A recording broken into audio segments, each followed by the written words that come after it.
Okay, first of all, I thought it was our crowd was incredible tonight, and that was really a great way to start things off. And really appreciate our veterans and our military personnel who are here tonight.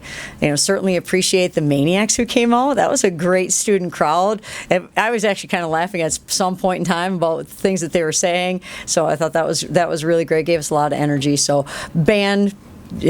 Our cheer team and dance team, and our fans just created a lot of energy for our young ladies. And our young ladies did a great job of taking that energy and playing really, really hard. Our defense was very solid.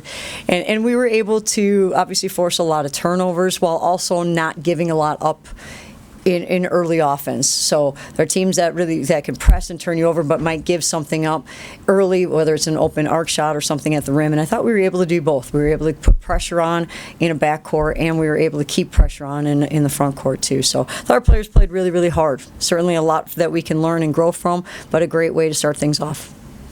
Coach, you've been coaching for a while. What are you saying? I'm old? No. You got some experience. Okay, thank you. Appreciate that. But are there any nerves? This is a brand new era, right? Right. A new era. Is there any nerves? When you start off today?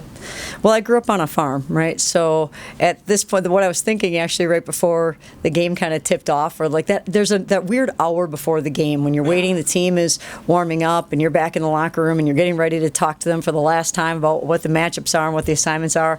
I thought to myself, I really wasn't nervous because I had that phrase, the hay's already in the barn. The hay's in the barn. We've already done the work. Now it's just a matter of executing and doing the things that we need to do. And I thought, we have a lot of confidence in our ability to get stops, and I thought our players played that way tonight. Now, at the same time, I thought we got a lot of really good shots in the first half.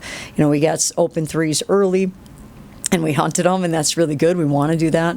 We got the ball around the rim a lot early in the game. I thought I don't know what the number was in the first half, but I thought we probably were around the rim 15 to 20 times, and we probably made 3 or 4 of them. And then the second half started, and we got around the rim, and we made our first 3 layups, and we just kind of smiled and relaxed. And so, again, I think it's hard when you're trying to push tempo and play really, really hard to kind of relax and slow down a little bit offensively, and we're not quite there yet. 41 turnovers for you guys tonight. Obviously, that has to come with a little bit of game planning and schematics and stuff like that. But what worked for you all defensively to get such high of a total? Well, I think we have 3 young ladies who can really get up and pressure the basketball at a very, very high level, and that allows us to get back and slow teams down a little bit and try to slow down their transition break. And I think Upstate is a team that in their first opportunity to play, which was on Monday night, they got a lot in transition.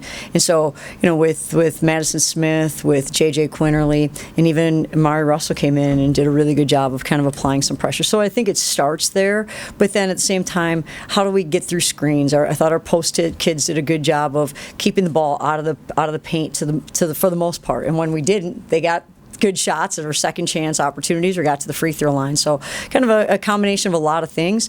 Our guards had to get through screens and make life difficult on some shooters, get some pressure without fouling.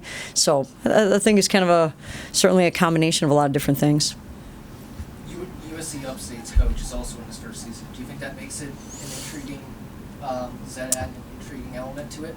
It does. Certainly, it was a challenge for us to try to learn as much as we could about the Upstate players because they only had 1 player returning from last season, number 33, and the rest of the players were new. So we were going back to watch them at their previous schools or watch them and even in high school try to find some film so that we had a better idea because certainly our goal is to make teams a little bit uncomfortable. So knowing what players really like to do helps with some of that if you can. And it was hard with this team, but I thought our players did a good job of adjusting throughout the course of the game too.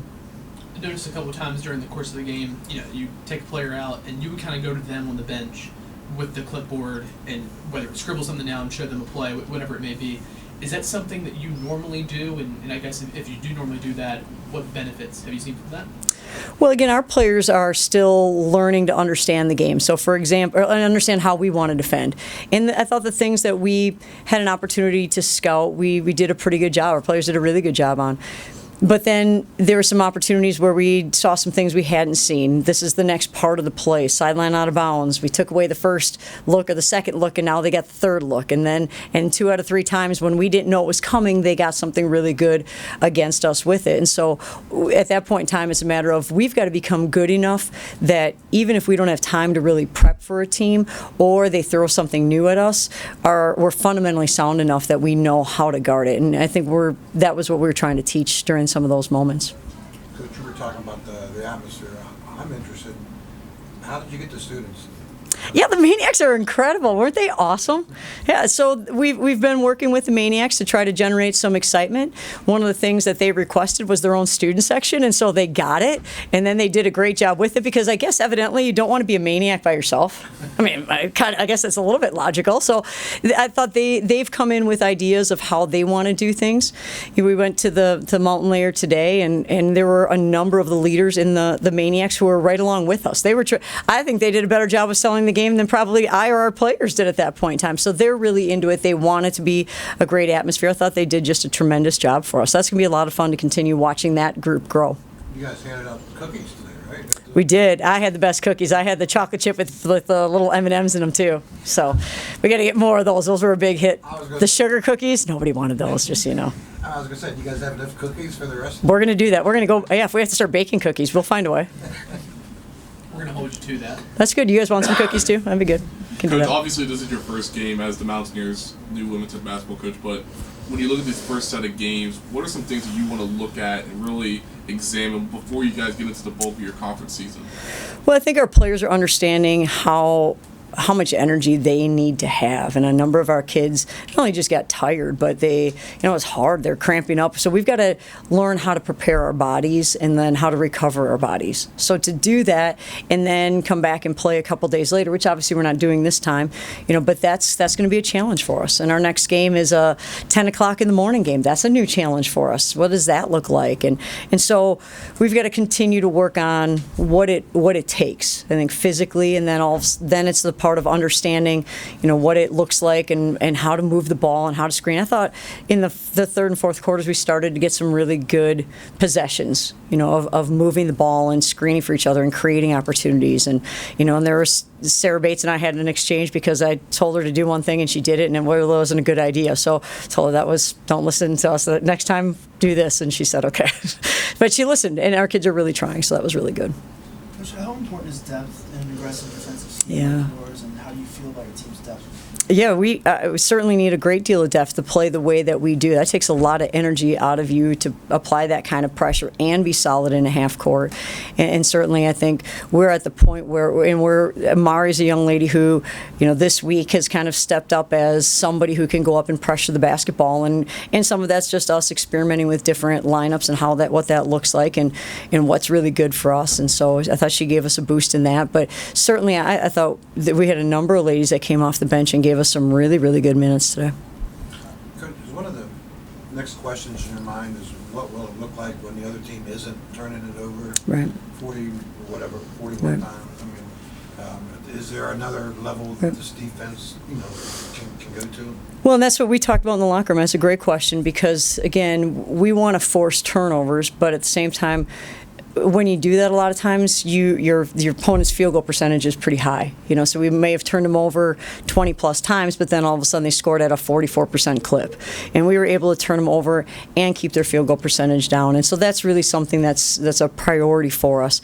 What's really kind of neat to see, and I think if you go back to the Fairmont game, our players have some very high basketball IQs too with some things. Certainly, Jayla made a play. They ran a baseline out of bounds play, and we knew who the primary kid was, and she made a play that wasn't even close to her. I think I said in practice today, I think she was guarding the water cooler and went out and stole it all the way across the court. But, so understanding some of those things and when to gamble, when not to gamble, all those things are important for us. And we don't really want to gamble, right? We just want to put pressure on and be solid. But there are some times when you see something and you make an adjustment.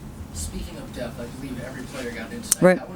How important is that to get everybody involved in the flow of things? Well, I think it's really important for us not only to develop our depth, but also for us to understand again what what suits our players best, where do they fit best into what we're looking to do, and then when we have certain groups, certain lineups together, what works well for us offensively. So we're trying to put all that together at this time. Talk about Madison. She was in here a few minutes ago, and she said that she felt a little bit more comfortable. But throughout this process leading into this first game, what have you started to see from her? Well, I think her understanding and her ability to kind of play fast, but then slow down.